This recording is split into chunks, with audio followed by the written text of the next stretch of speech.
So, Teen Vogue is no more, and this is bad for journalism, youth culture, and it's even bad for K-pop. So let's talk about it. So, unless you've been living under a rock, you are likely well aware of the shocking announcement made last week that teenvogue.com is being shuttered. As of me writing this script on October 10th, 2025, the site is still up, but my guess is that it will be gone by the end of the month. Now, a lot of people have already covered this news over the last week, but as a journalist myself, I really wanted to join the conversation and talk about how this affects Western K-pop coverage specifically.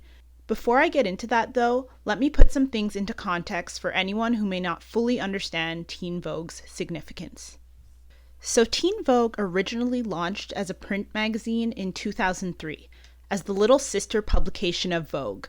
Vogue is obviously the biggest fashion publication in the world, and Teen Vogue was meant to be its equivalent for teen girls, with a focus on not only fashion but other topics relevant to teens at the time like music, movies, TV, and even more taboo topics like sex, relationships, and body image. Instead of having models on their cover, Teen Vogue's cover stars were often the hottest young Hollywood it girls.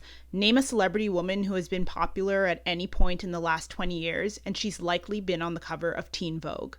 In the late 2010s, to keep up with the changing media climate and rise of social media, Teen Vogue retired their monthly print magazine and went fully digital, with their website teenvogue.com becoming the exclusive source of their articles. With this change, Teen Vogue pivoted from solely being Hollywood and fashion focused to incorporate social and political content that resonated with young people. The outlet soon became known for amplifying marginalized voices, with much of its team consisting of women of color and members of the LGBTQ+ community. Particularly during the rise of Trumpism, Teen Vogue has unexpectedly become one of the most important political and social justice outlets for Gen Z, without even being an official political publication. Now fast forward to October 2025, and the publication's parent company Condé Nast made the shocking announcement that teenvogue.com will shut down and be absorbed into its sister outlet Vogue.com. Now, what's important to understand is that up to this point, even though they are branded as sister publications, teenvogue.com and Vogue.com have always been independent of each other, with Teen Vogue having its own editor-in-chief and completely separate newsroom. With the announced changes, Teen Vogue will now be merely a section of Vogue.com, and the majority of the Teen Vogue staff has been let go, including its editor-in-chief. Now, you're probably saying, as much as this sucks, how does this relate to K-pop? Well, the thing is, in the last decade or so, with the rise of BTS and K-pop in general, there's been a significant increase in K-pop coverage by Western music outlets like Billboard, Rolling Stone, and even from non-music outlets like the New York Times, BBC, The Guardian, and more. While this is great theoretically, the quality of the coverage has been questionable, to say the least.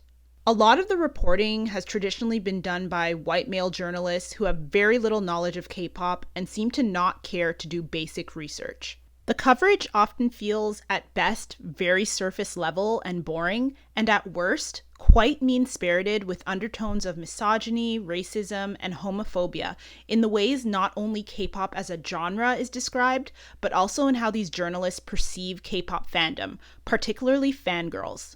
From an editorial perspective, it's also common to see idols' names misspelt, facts being mixed up, and even wrong photos being used. What makes Teen Vogue different is that they've always covered K-pop in a way that feels very authentic and thoughtful, with many of their contributors being longtime K-pop fangirls themselves who also happen to be very good journalists. Their coverage has ranged from in-depth interviews to concert reviews, and they've even published various K-pop cover stories featuring artists like TXT, Twice, Vicha, and most recently KATSEYE. The Teen Vogue YouTube channel has also long featured K-pop groups in its various series and segments. K-pop is not treated any differently from any of the other music genres they cover, which I've always really appreciated. Now, maybe I'm being cynical, and maybe we'll still get all this content when Teen Vogue is absorbed into Vogue, since the press release says that the publication will, quote, keep its unique editorial identity and mission, unquote. But I'm not optimistic.